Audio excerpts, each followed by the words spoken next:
বাবাকেই চাই, মাকেই চাই। তো এখন নিতে তো হবেই, বলো, কাজটা আমি পরেও করে নিতে পারবো।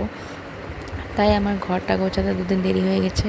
আমার ব্যাগপত্র মানে যেখানে এনে রেখেছি আমি সেখানেই ছিল, যেভাবে যে পরিস্থিতি দেখেছি সেইভাবে ছিল। আমি ঘরটাকে না ভালো করে ঝাড় দিতে পারছি, না নিজের কাপড়গুলো যেগুলো নিয়েছিলাম সেগুলো ধুয়ে দিতে পারছি, না গোছাতে পারছি, কিচ্ছু না।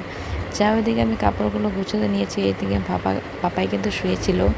তো ওকে আমি এদিকে ঘুম পাড়িয়ে তারপরে আমি এদিকে কাপড়গুলো গুছাচ্ছিলাম। তো এর মধ্যেই সে উঠে গেল।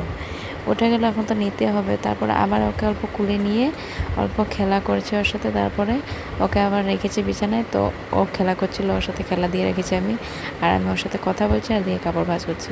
এখন না করলেও না হয়, ছোট্ট মোটো ঘর, এখানে যদি এলোমেলো করে রেখে দিই সব কিছু, তো কীরকম লাগে বলো।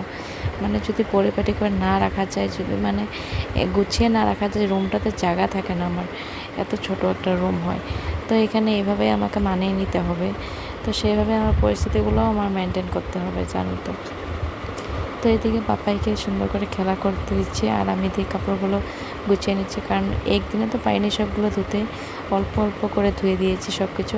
আর আমাদের ঘরে এখানে কাপড় মেলারও জায়গা থাকে না, জানো না তো। তারপরে দিয়ে কাপড়গুলো যেন ভাঁজ করে